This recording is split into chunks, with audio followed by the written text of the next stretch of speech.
It's your boy, you dig, 4 eyes, 2 G's, and before we get into the video for today guys, please make sure to like, subscribe, and follow your boy in all social medias for more.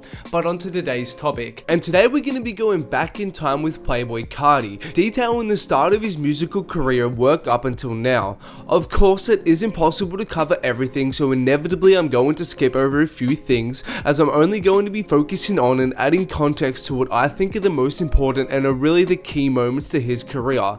But enough talk and let's get to it. And Carti's musical journey begins all the way back in 2011, where a very young Carti who went by Sir Cartier back then would release a few tracks. One of those songs, Cry, even had a video which has since been discovered by fans. And look into 2012, still under the name Sir Cartier, he would release a mixtape titled Young Misfit, which is still up on Bandcamp to this day, and in 2013 he would go on to release a few scattered tracks also.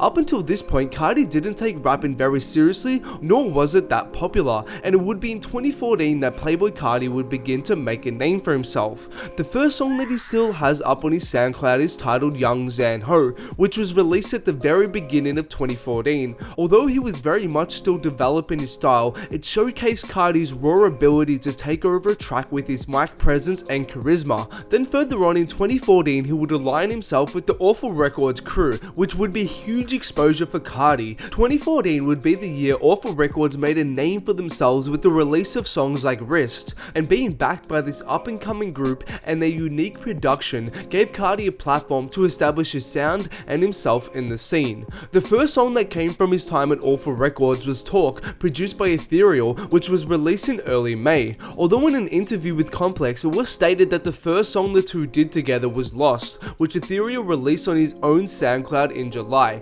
These two tracks further showcase Carti's effortless swagger and ability to command a track with his mic presence. Looking towards the end of 2014, he would begin to work with Mexico Joe, a producer who would be integral to the growth of Carti's career, and the chemistry the two developed during 2014 to 15 would help to define this era of Carti. The first song the two released together would be By Myself / No Help in September. Transitioning between 2014 and 15, Carti would continue to pave his own lane within the underground, continuing to work with Awful Records. Enter Ian Connor, and although the two had known each other for quite some time just as friends, throughout 2015 as Carti and Awful Records would go their separate ways, Ian would transition to become a manager of sorts for Carti. Ian was more than just a manager for Carti though, he was also pivotal in marketing his music, sharing and exposing Carti to his legions of Twitter and Instagram followers who adored Ian like their deity, and this association would prove vital for Carti as he would gain a healthy buzz and following from this cosign. The well-known social influencer would also help Carti network and make connections. One example of this is ASAP Rocky, who Ian would introduce Carti to in March 2015 at South by Southwest, who as we all know now would later go on to sign Carti. It really can't be said how much of a role Ian played in Carti's career in the early days. Fast forward to April 1.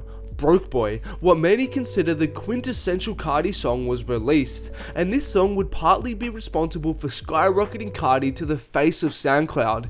Backed by enchanting Mexico Joe production, Carti oozed charisma and sauce all over the track to create a player anthem, and backed by the Ian Connor cosign as well as placements on sites like Complex, the song exploded and put Carti on the map.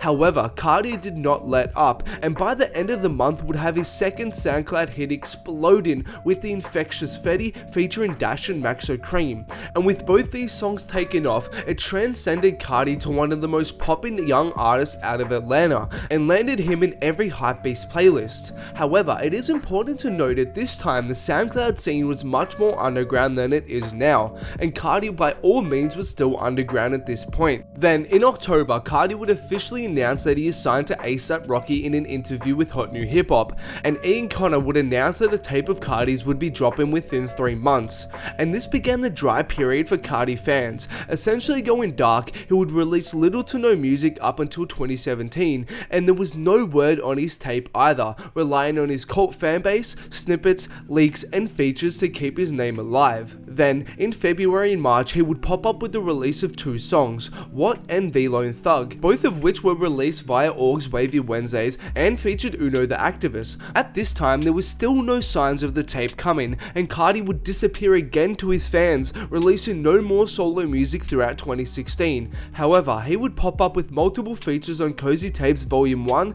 and other tracks with the likes of Lil Uzi Vert. During September, A$AP Rocky would announce that Carti is officially signed with Interscope, and Carti would also go on to announce that he would be dropping the tape soon via Snapchat, but still, drawing to the end of 2016, there was no more music and no signs of the tape. But by 2017, it felt like fans were finally going to get it. Across various interviews with XXL, Lil Yachty, and Lil Uzi, he discussed the tape, claiming that producer problems delayed the tape and that he was waiting to find the right producer. Then, by March 9, it was finally time. Carti dropped 2 songs featuring Lil Uzi Vert, Lookin' and Woke Up Like This, both produced by Pierre Bourne. This would introduce Pierre Bourne's sound to the world and would be the first taste of this iconic duo's work together. Woke Up Like This would go on to be a late grower and would be certified platinum in Jan of 2018. Then, a month later, he would release his self-titled debut mixtape on April 14, selling 28k in its first week and garnering mixed views critically. Although it was generally well received by his fans, the tape didn't have an explosive impact from the get-go. But then comes along Magnolia. Every artist needs a song that catapults them and their work to the mainstream, and for Carti, Magnolia would be the one, helping to spread his name and music everywhere. Without this song blowing up, I think Carti would be in a very different place today, bolstered by various Millie Rock dance and related memes such as Roy Purdy's video that would boast 16 million views alone. It became one of 2017's biggest hits, going on to peak at 59 on the Billboard Hot 100 and be certified double platinum. And thanks to Magnolia's success, this tape would go on to establish Carti's name in the mainstream and wider hip hop in general, as everyone started to gravitate and enjoy Carti's sound, and the project has since been certified gold. Then on June 13, Carti would be announced as a XXL freshman for 2017.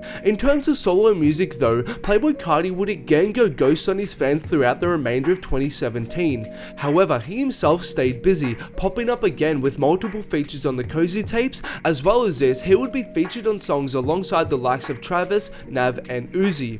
In September, Carti would announce via Snapchat that a collab album between him and Lil Uzi Vert would be dropping. However, after multiple records leaking from it and their tour together being cancelled, there has been little to no news about the album, and it looks as though it may never come out. Later on in December, a video would surface of Carti in the studio with the caption album mode. As well as this, he would post on Instagram with the same caption, inside an anticipation from fans for a new project. Then, in typical Carti fashion, he would go ghost on his fans again. Then moving into 2018, on March 30th, his go-to producer Pierre would announce that Carti's new album was done. Then, after initially leaking, Carti would release a first song from the album, Love Hurts, featuring Travis Scott on May 2nd, and shortly afterwards would drop his debut album, Die Lit, on May 11th. On the whole, the reception to the album has been overwhelmingly positive, receiving more critical acclaim than his tape and mass adoration from hip-hop fans in general. Selling 64k first week, it has performed very well initially commercially and has helped solidify Carti as one of the most exciting artists out of the new generation. And that brings us to right now and up to speed on Carti's career.